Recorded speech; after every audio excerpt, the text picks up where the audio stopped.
Well, this place certainly has changed a lot since the days of Hisui, especially since this whole place was just one giant room back then. But I'll tell you one thing.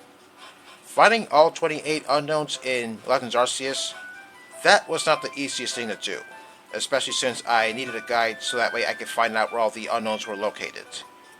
Okay, the last time I talked to this guy, he wanted to teach his Pokemon Defog, but he couldn't since he didn't have the H-Jump for it. Well, lucky for him, I just so happen to have this item. Okay, I'm just going to let him DH him real quick so that way he can teach his Pokemon Defog, even though it's kind of pointless to do that since I did say there is no fog in this game. Well, if it means getting rewarded, then so be it. And my prize is the Toy Scarf. Okay, if you have your Pokemon hold this item, then their speed will increase by 50%, but they can only use one move. In all honesty, I think the choice items are better off being used for competitive battling since I don't think you're really going to benefit from those items that much if you use them for in-game purposes. I mean, I myself don't really use the choice items that much, and even if I did, I guess I will use them for competitive battling so that way I could get the upper hand. Okay, here we are on Route 210, but first I'm just going to grab these berries real quick. Oh yeah, that really tall grass that you see there, you can't ride your bike at all in that grass. I have no idea why. Well, I don't see grass like this in real life, and even if I did, I'm pretty sure I'll still be able to ride a bicycle in really tall grass. Not that I would know of it anyway, since it's been years since I last rode a bicycle. Well, for one thing, it was pretty satisfying to see your character ride their bicycle in the really tall grass in Omega Ruby and Alpha Sapphire, something that you couldn't do in the original games. Gee, don't know what took Game Freak so long to come up with that decision. Anyway, I'm going to come back to the DLC for Scarlet and Violet, even though I did talk about when they were going to come out, but I don't think I ever talked about what was going to happen in those respective DLCs, so I might as well do that right now, starting with the Teal Mask. Well, after all, it is the first part, so it's only fitting that I start off with the Teal Mask. Okay, so it looks like you're going to be taking a school trip to the land of Kirakami, and while you're there, you'll be unraveling the mysteries behind the area's folktales. Believe it or not, that's actually a direct reference to a Japanese fairy tale. I believe it's supposed to be called The Tale of Momotaro. And what it's about is, well, there's this boy who was born inside of a giant peach, and then he befriends three talking animals, a dog, a monkey, and a pheasant. And together they fight a band of Onis, which are Japanese ogres. So that being said, I actually took a look online to see what Ogerpon is based on, and I guess I found my answer. So it looks like Ogerpon is based on the Oni itself, or in English it's demons, or ogres. Well, I guess they're all the same thing, but anyway. Since I saw that, I guess maybe Ogerpon's typing is going to be dark and grass. I mean, just by looking at that thing, it does look like it has a few grassy features, so yeah, maybe its typing will be grass dark. I mean, taking a look at Onis, yeah, obviously they're supposed to be evil, so yeah, I guess Ogerpon is going to be a dark type. I mean, look at Grimmsnarl, for example. It's also based on an ogre, or possibly an Oni as well, and even then, it is a dark type, so yeah, I wouldn't be surprised if Ogerpon's typing ends up being dark. Well, if its typing is going to be Grass Dark, then I guess that's okay, even though we already have two Grass Dark types in Generation 9, those two being Meowscarada and Wo-Chien. But hey, whatever works, they're the ones making the games, not me. Oh yes, as for those... Actually, no, wait. About that picture we saw of it being partially unmasked, that kind of reminds me of something. Maybe the Teal Mask is possibly a held item for Ogerpon itself, and if that's the case, then who knows, maybe its typing will change depending on whether or not it is wearing the Teal Mask. I mean, this isn't the first instance where certain Pokemon have their types changed depending on what particular item they're holding.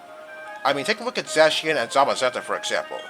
They have respective items of their own, and, well, if they were to be equipped with their respective items, then their typings will get changed. So, I wouldn't be surprised if this ends up being the same case for Ogerpon. Just something to think about.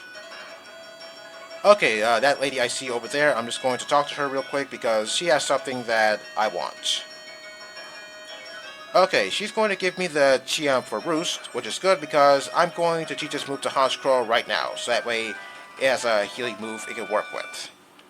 So I guess I'm going to get rid of Haze since I don't think I really need it anymore.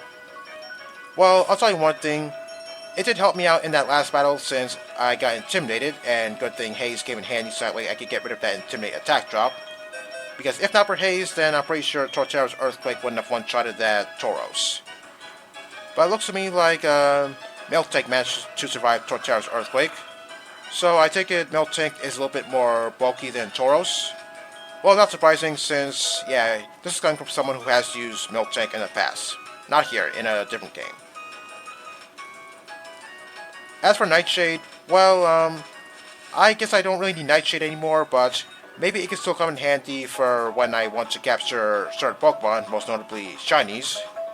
But I'm not really sure if I'm going to encounter any more Shinies in this Let's Play, but if I were to encounter another Shiny in the near future, then Nightshade is going to be long gone. So until then, Nightshade is just going to stick around until I eventually replace it with Heat Wave.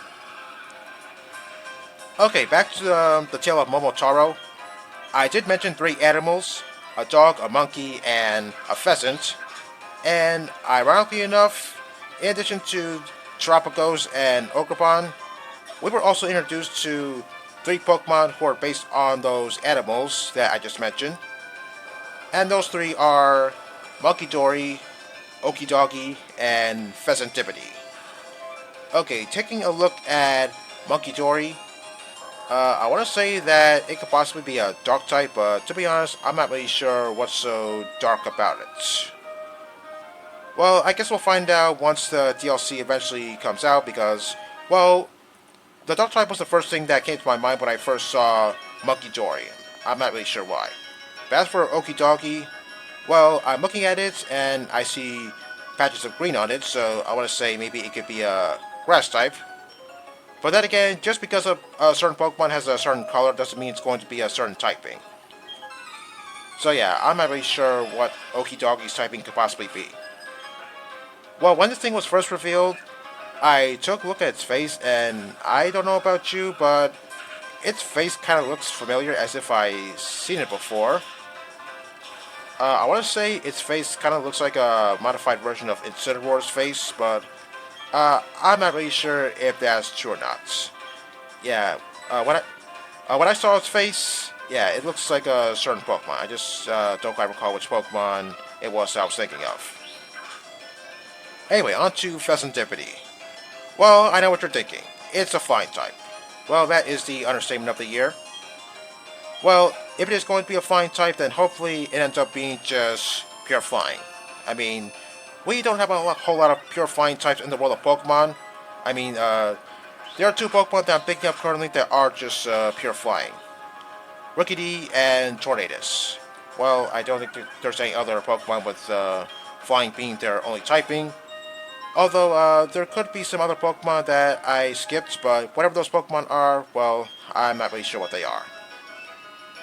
So yeah, I wouldn't be surprised if Pheasantipity ends up being a pure flying type.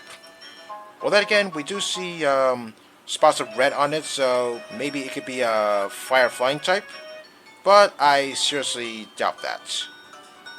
Okay, that Life Orb I picked up, if you equip that to your Pokemon, then their attack will do more damage, but it's going to cost you a little bit of your HP. I'm not going to give this to any of my Pokemon since I don't think my Pokemon need the item.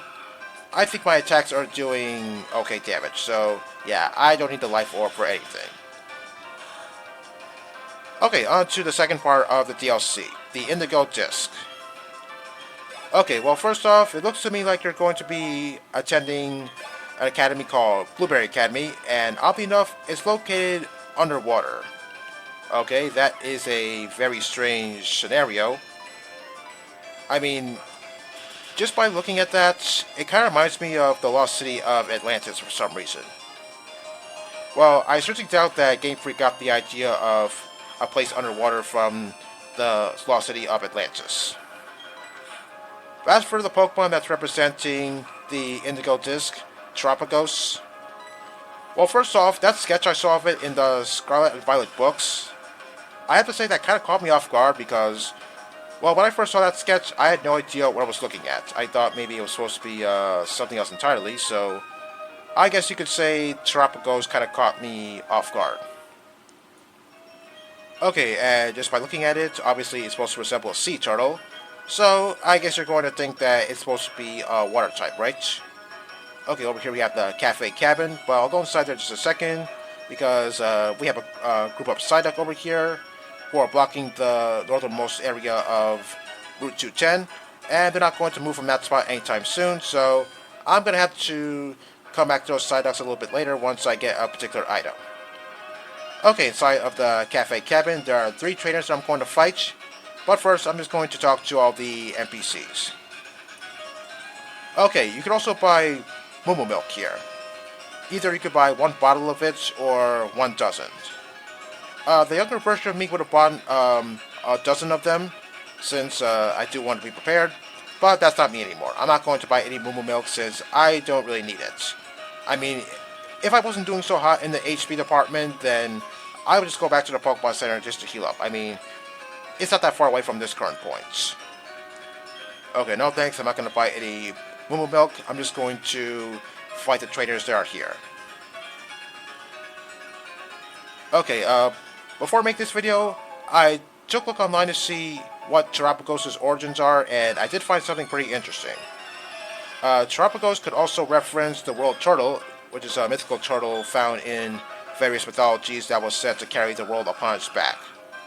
So, I want to say maybe Terapagos' typing could possibly be water ground or water rock. Well, in my opinion, it doesn't really look like a water ground type. It looks more like a water rock type. Well, water rock type Pokemon, they do have a lot of weaknesses, especially the grass, so, well, there's that. Well, since Terapagos is going to be a legendary, odds are maybe it's going to have particular stats to help it take some super effective hits. And just by reading the name Terapagos, yeah, I'm immediately reminded of the Galapagos Islands, which I'm sure is the case for everybody else. So yeah, as for the Blueberry Academy, it's very strange that you're going to be going to a place that's located underwater. I mean, if I were to see something like that, then let it be in an animated show or an animated movie, because, yeah, I've seen a lot of animated movies in the past, and, yeah, I always see some sort of building that's under the water. And before you ask, no, it doesn't have anything to do with the lost city of Atlantis. I mean, if I were to go under the water, it's very unlikely that I'm going to see some sort of civilization under the water.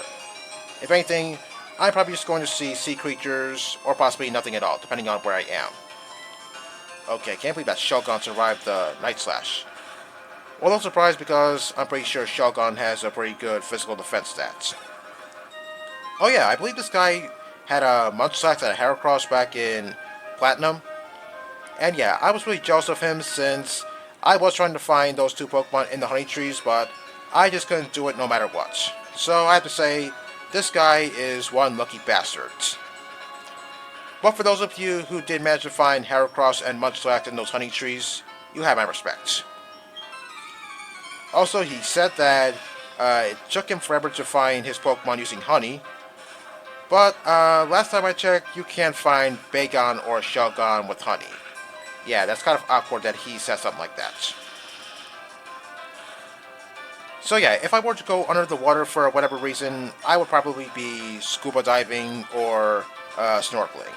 But I haven't done any of those things since I consider those things to be kind of risky to do that for obvious reasons. So yeah, I don't really dive under the water for whatever reason. I mean, the last time I did that, well, all I saw was just sand and nothing else. I mean, I didn't see any sea creatures because I wasn't very far into the water, so yeah, I couldn't see any sea creatures from my standing. Oh, Brave Bird? No thanks, since, well, Honchkrow does have a lot of HP, but yeah, I don't like moves that cause recoil damage, so I'm going to say no to Brave Bird. If Honchkrow had a way to get around taking recoil damage, then I would consider Brave Bird, but since it doesn't have anything that could stop recoil damage, the answer is no. Okay, see you next time.